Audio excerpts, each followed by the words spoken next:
Ruger doesn't make ordinary revolvers. They build tanks disguised as handguns. And the GP100? That thing is rolling steel on a 6-shot frame. But if you think it's just about brute strength, think again.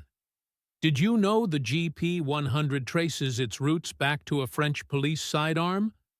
Or that Smith Wesson once compared it to a thick burger patty? Today on Firearms Zone, we're digging into why this beast is more than just overbuilt. It's battle-proven. We'll cover how it was designed to eat .357 Magnum like candy, how it stacks up against its rivals, and the surprising places you'll still find it in service today. We'll also get into that triple-locking cylinder, the no-side plate frame, and why some shooters swear by it, while others say it looks like it fell out of a toolbox. If you're into the GP100, or just appreciate revolvers that don't care what you think, this one's for you. Let's crack it open. Ruger had already made a name for itself with sturdy single-action revolvers when it introduced the Security 6 in 1972. That double-action wheelgun was Ruger's move into the law enforcement arena, where Smith & Wesson and Colt reigned supreme with models like the Model 19, Model 66, and the venerable Python. The Security 6 earned praise because it was simple, durable, and comparatively affordable.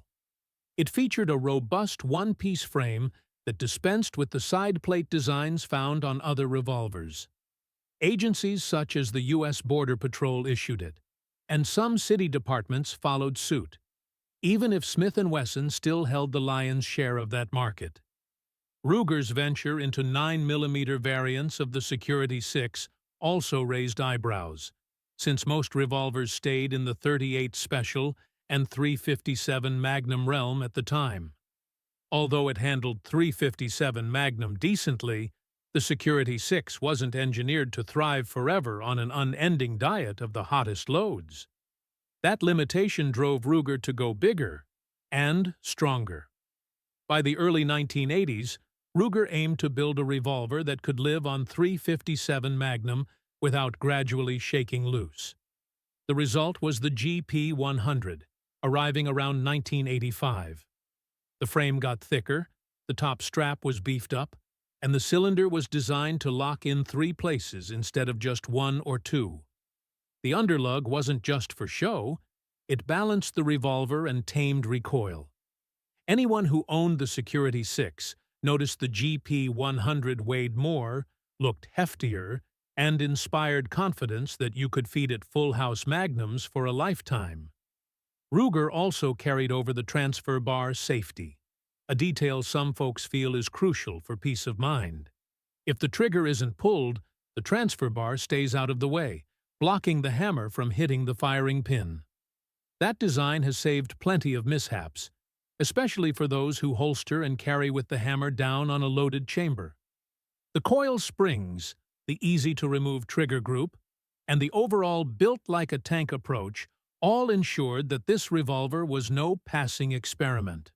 The Security 6 wasn't just the spiritual predecessor to the GP100. It also spawned some lesser-known siblings overseas. During the late 1970s, French law enforcement needed a cost-effective wheelgun for daily duty, but their homegrown MR-73 was too expensive to issue broadly. The solution emerged in an alliance with Ruger, leading to the Magnum Special Police, built from Security 6 frames and Ruger lockwork, then fitted with French-made barrels and cylinders.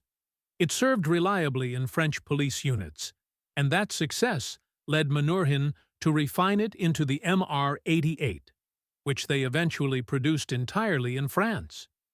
Back in the United States, Ruger went in a different direction. They used the Security 6's design principles, but scaled everything up for a revolver that could handle harder use in .357 Magnum. The GP100 was the end product, retaining Ruger's unique approach to investment casting that allowed for a thicker, heavier frame without skyrocketing production costs. The Magnum MR-88 and the GP100 ended up quite different despite their shared ancestor. The French side continued with a frame that felt closer in hand to the Security 6, while the GP100 bulked up with more steel to take a pounding.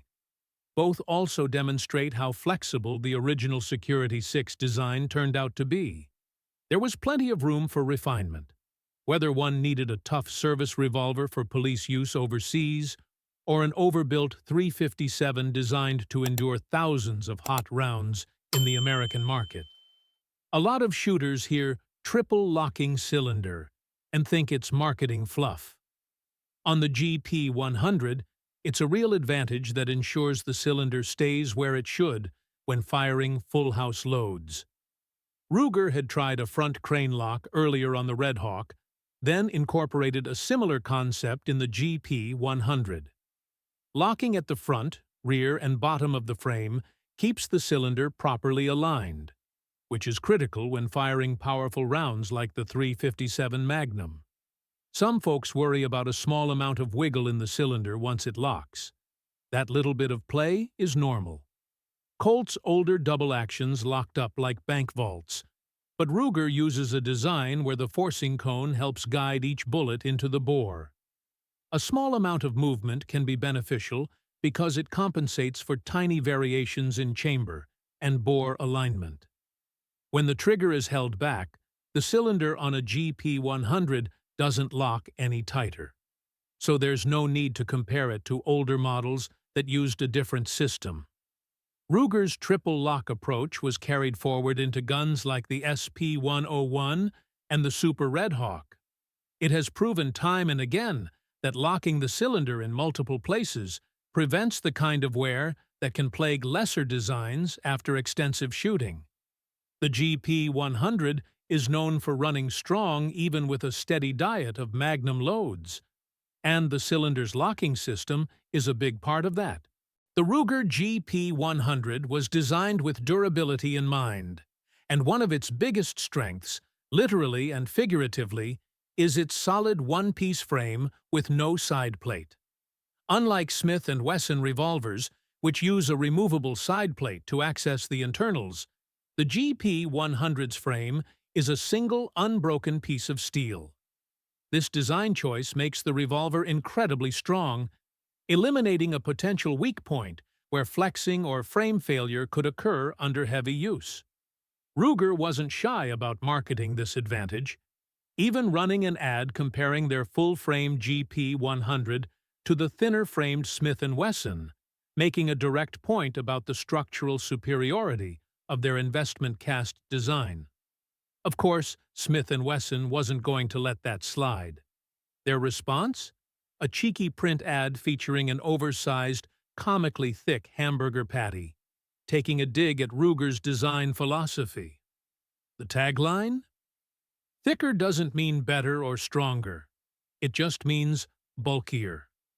They argued that their forged steel frames were just as strong as Ruger's, if not stronger, without the added weight and bulk. Another benefit of the solid frame is how the trigger assembly can be popped out in one go. That gives easier access when you want to clean or swap parts. Smith & Wesson revolvers may have timeless lines and polished finishes, but there's no denying the GP100 was built for the rough stuff. Some prefer the lighter feel of a .686. Others love the GP100's tank-like qualities. Either way, it's tough to find a more reliable Magnum revolver than a GP100 that hasn't been abused. For the GP100, Ruger came up with a grip peg rather than a traditional grip frame. That approach makes it easy to experiment with different grip sizes and shapes, so smaller hands or bigger paws can be accommodated with no hassle. Smith & Wesson's standard frames offer options too, but they're more tied to the underlying shape of the metal. Ruger's peg is basically a single anchor point, which means you can fit anything from compact rubber grips to huge target stocks.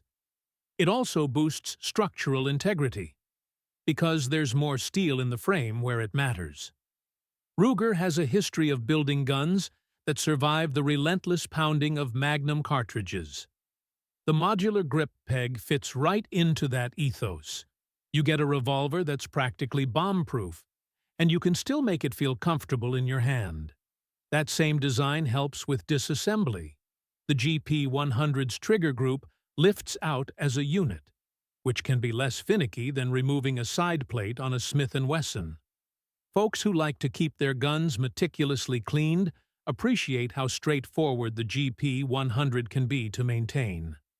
Comfort, customization, and reliable engineering come together in a way that sets the GP100 apart from many of its competitors. The GP100 isn't just a .357 Magnum workhorse. Ruger has chambered it in .327 Federal Magnum, 10mm Auto, 44 Special, and 22 LR. That variety surprises people who think of it strictly as a .357 platform. The .327 model holds 7 rounds, so you get an extra shot compared to the standard 6. That can be nice for those who like smaller calibers but still want decent punch. The 44 Special version is a 5-shot, so it keeps a manageable size while offering a bigger bore. The 22 LR variant has a 10-round cylinder, which is ideal for plinking sessions or teaching new shooters with minimal recoil. The 10mm GP100 uses moon clips to handle a rimless cartridge typically associated with semi-auto pistols. Some folks appreciate that setup if they own a 10mm auto and want a matching revolver. All these versions still maintain the design strengths that make the GP100 so respected. The frame doesn't change its basic shape, and the cylinder locking system is the same. Ruger simply saw an opening to offer a revolver that could fill multiple roles. Whether someone wants a high-capacity rimfire, a versatile .327 for different .32 caliber loads, or the heavy-hitting .44 Special. There aren't many revolver platforms out there with this kind of flexibility. Smith & Wesson and Colt fans often rave about the sleek lines of a .686 or a Python. The GP100, on the other hand, has a bulkier outline that sparks debate. Some see it as a tough-as-nails tool that looks exactly like what it is, a rugged revolver that won't quit. Others believe it lacks the grace found in older designs, including certain Taurus models that mimic classic shapes more closely. The large mass behind the cylinder and the chunky underlug bother some shooters.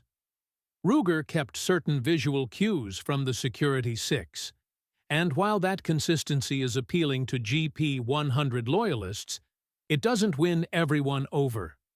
The original rubber grips with wood inserts also draw mixed opinions.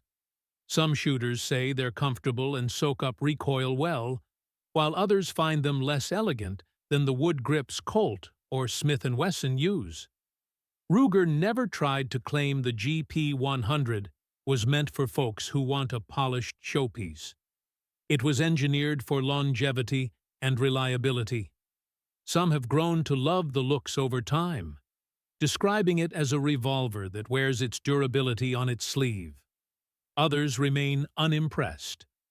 The best part is that the GP100 stands on its performance record, so it doesn't really matter if some folks call it blocky.